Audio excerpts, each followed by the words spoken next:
Yeah, no doubt. And when you look at this situation, it's like, okay, the Padres addressed the weakness that they thought they had. You know, now their bullpen is better. And then you look at what the Twins did. Now they get stronger as well. Now they think they can help Paddock go back to his old form because obviously the potential, it's still there. But right here with the Padres, this signing could be very monumental. I mean, I know they have a very steep road ahead against the Dodgers in that division. But this really, really helps them because they feel they have their rotation they really set. had a hole in the back end of the bullpen. And the other two pieces that came in this deal, I want to make sure we mention them.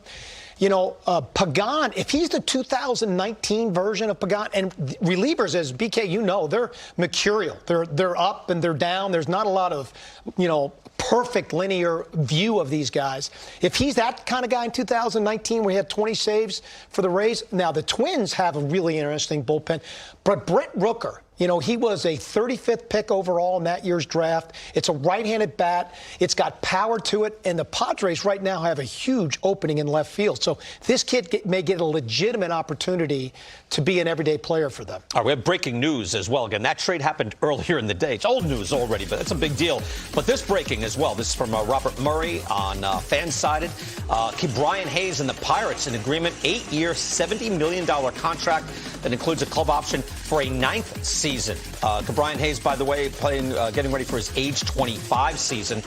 He goes on to say that $70 million guarantee, largest contract in Pirates history, and largest guarantee ever signed by a player with at least one less than 2 years of service time.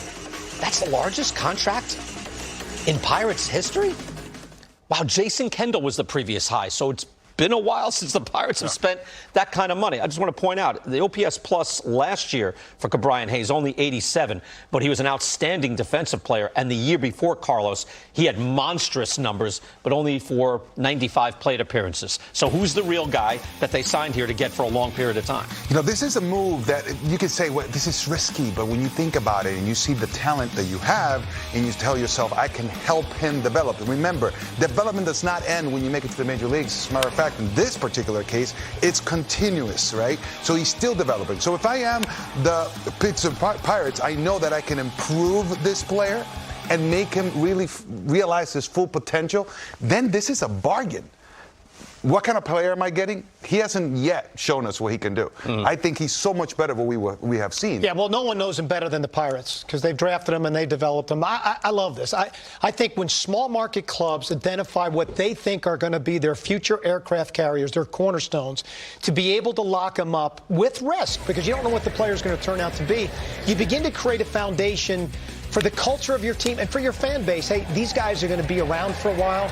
If they could get the same deal done kind of with Reynolds or whatever it would take to get him done with both Gonzalez and the Cruz boy coming, all of a sudden now the future for the Pirates looks a lot brighter than it does necessarily today. We talk a lot about GMing a team. You did it in real life for 15 years, but I totally agree. If you have a guy that you think is going to start for you for 5 to 6 years, lock him up. I agree. You have look, even though it seems like a lot of money, but compared to what you would pay on the free agent market, this is nothing. Extend a kid that you think is going to play for you. And it's the continuity of your team. It's showing that this guy is going to be part of your team. It sends a message to all the other players you're eventually going to try to approach to get we have seen the opposite happen when you see guys like let's say for the Red Sox, Mookie Betts walks, and you're like, okay, the Red Sox did not sign him when they needed to sign him, and now what, you're trying to sign what, for pay him for past performance, pay him ahead of time. I love this move by the Pirates. You got to do that. Largest contract in... Guys, obviously signing a big hitter here, great player. Chin Bieber is going to be the starter, Cy Young Award winner. Could repeat this year as well. And they look really good. How about Bobby Witt Jr.? I'm really excited about seeing him just blossom into the player we know he can become. So I'm very excited about this. They kept him in the team. He made the ball club, and there were doubts about whether or not he was going to start. How about Corbin Burns? Talking about repeating Cy Youngs, yeah, he's got all the tools necessary to repeat, especially with that nasty cutter that's going to come back this year, and hitters do not seem to be making an adjustment against it, especially left-handers, as you see those swings right there. Ohtani starting and hitting as well. Again, are we going to see another historic season? I don't even know if he can get better than what he did last year. That was impressive. But needless to say, the show is on the road again. And like I mentioned earlier, Buck Showalter, I jumped the gun a little bit. You know what? He's saying, hey, I'm going to go with DeGrom. Well, DeGrom is nicked up. Well, now maybe I go to Scherzer. No, Scherzer is also nicked up. And instead, now he's going to have to go to his third option. Now, nothing against the Mets, but they do have some challenges. Pitching was the number one thing that they addressed. We're like, okay, they're good. Well, they're not. But Buck Showalter, debuting as a Met is something to behold. So I'll be looking for him to have great success this year. He's one of those amazing skippers, worthy opponent. I think he is going to make all the difference for the Mets. Too. Over the last few years, when like weird things would happen to the Mets and you say, oh, that's so Mets, I think the nonsense stops. 30 years to today, he made his managerial debut with the Yankees. Yeah. I agree. He's going to establish a level of accountability and discipline and a standard of execution that organization has never seen before. And I think it's going to make a huge impact for him day in and day out. Okay. Also, first opening day start for Shohei Ohtani. Didn't make your number one. Number one is Buck. How about your top five? Yeah, I'm going to start with number five. My number five is a young shortstop in Houston named Jeremy Pena. I mean, he's replacing Carlos Correa with all the great young players we think we're going to see this year at the big league level. No one is going to be under more pressure to perform for a World Series team than the Astros. Number two, SEIYA Suzuki, largest contract given to a position player coming out of Japan. Dominant year last year in Japan. Can't wait to see this guy, strap up and go get him. ZACK, GREINKE, 2010, he made a start for the Kansas City Royals. Guess what? He's doing it again today. Really good signing for the Royals. And obviously, number two. Oof. How about the ovation this guy's going to get today when he comes around in his car and he gets introduced, being their starting lineup? Huge. I mean, just going to be like a goosebump day. And, my number one is the Atlanta Braves. Repeat champions. A major change in their everyday lineup. Can they do it again? It's been a long time since anyone has ever repeated. So there's your top five. And what's amazing to me is that you have the Braves number one, is that I think Alex Anthopoulos, the general manager, did a magnificent job of pivoting from Freddie Freeman to get Matt Olson, kind of a younger version of Freddie Freeman. But it's still not Freddie Freeman. And Freddie Freeman was like the franchise guy. They lose the franchise guy after winning the title. That's still puzzling, isn't it? To me, it was like the earth-shaking move for the winner for me completely because, it seemed like it got down to a debate about years. And Matt Olson's a great player. Yeah. We're going to get into this a little bit, but that clubhouse, the fabric of chemistry and culture, this was the guy. So we'll have a great chance to talk about this a little later in the show. Okay, there's top five again. Opening day storylines. 7 clubs starting up. We're not counting that we didn't get to the Dodgers. They're not playing today, but the defending World Series champs are. That's coming up later. First, though, a fairly meaningful trade made today on opening day.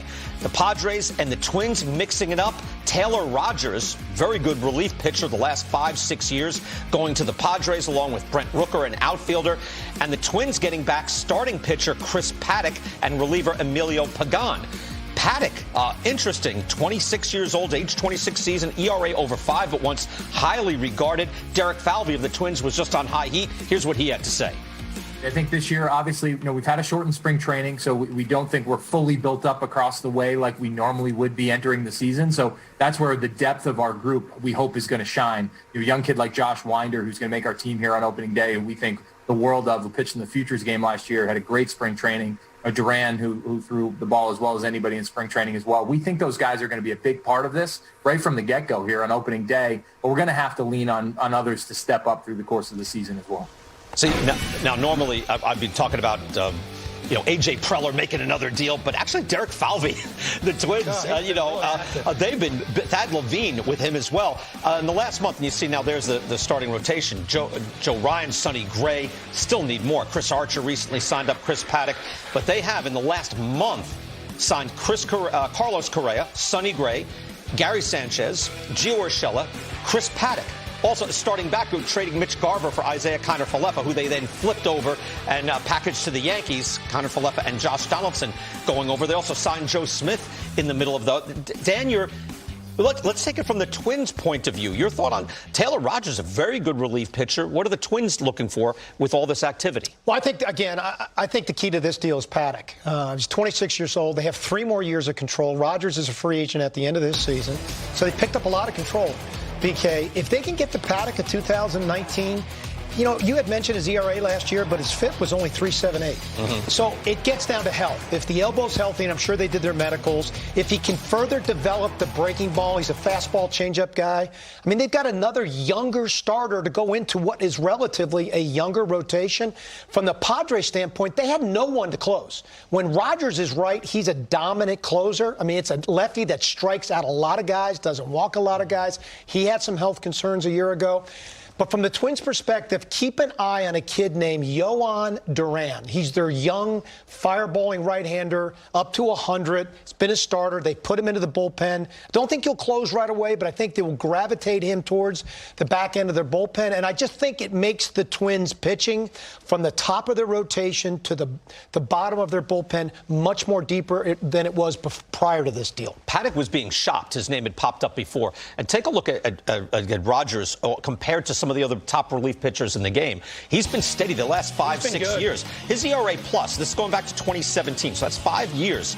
149, 100 is league average. Raisel Iglesias, just a bit better, a few more innings. Liam Hendricks, who is considered the elite, is right around there, 154. Yeah, a little better. Kenley Jansen, a bit better. Ryan Presley, they're almost matched up there. So we're talking, Carlos, about an elite relief pitcher and a very consistent one.